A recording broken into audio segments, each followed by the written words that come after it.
And again, you don't have to explain everything.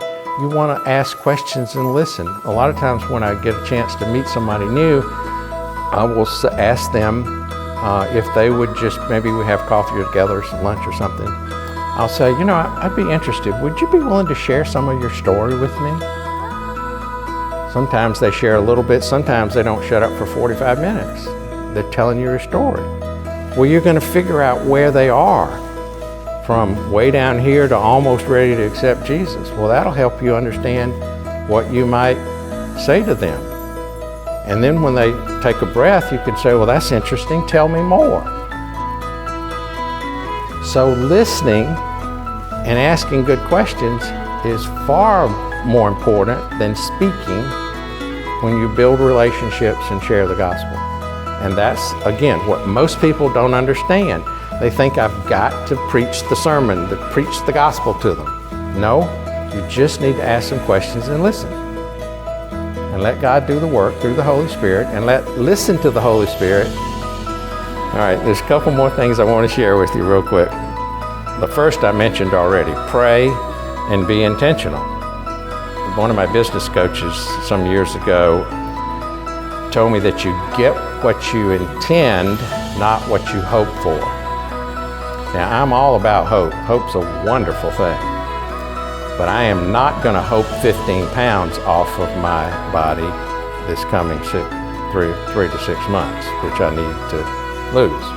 I've got to be intentional about it. I've got to do something about it. I've got to set a goal, and then I've got to tell somebody about it. Because if I say, I'm going to lose 15 pounds sometime, one of these days, well, then I can change that, right? I can forget about that.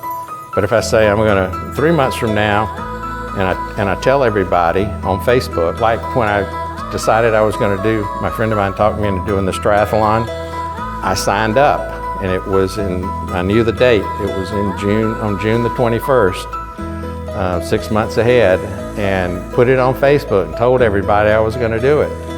Well, now I got to do it, right? So you got to be intentional. You got to decide you want to get out there and share your faith.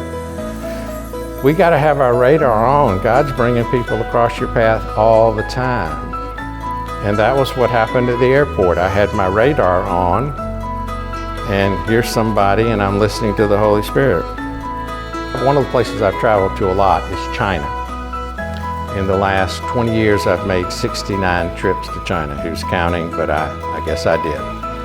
And on one of those trips in Beijing, I got on a crowded subway, and there was a young lady, very professionally dressed, a couple of people over from me.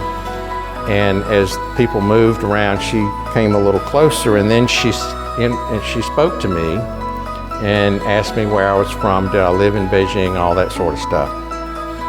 And then she said to me, I have a dilemma today. Maybe you can help me.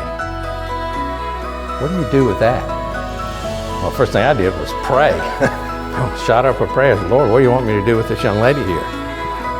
Well, her dilemma was that she was the administrative assistant to a CEO of a coal mining company that mined coal in Mongolia.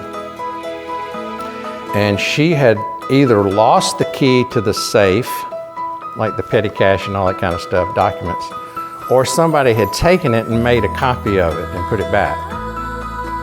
And her dilemma was, does she confess to the boss, or does she wait and hope nothing bad happens? So I gave her the old honesty is usually the best policy deal, thinking all along I may get this woman fired. But I said, you know, it's your decision. You've got to decide what to do. But I would love to know what happens. And so I didn't ask her for any information. I just gave her my business card, and I said, I'd really appreciate if you would email me and let me know how it goes. Well, I was thrilled that evening to get an email from her, and she had decided to confess. And the boss was very understanding, and he told her to go out and get a new cabinet or safe or whatever it was. And she was just so thankful that we had met and everything. Well, I just stayed in touch with her. I went back to Beijing 6 months later and arranged to meet her at a mall for coffee and visit.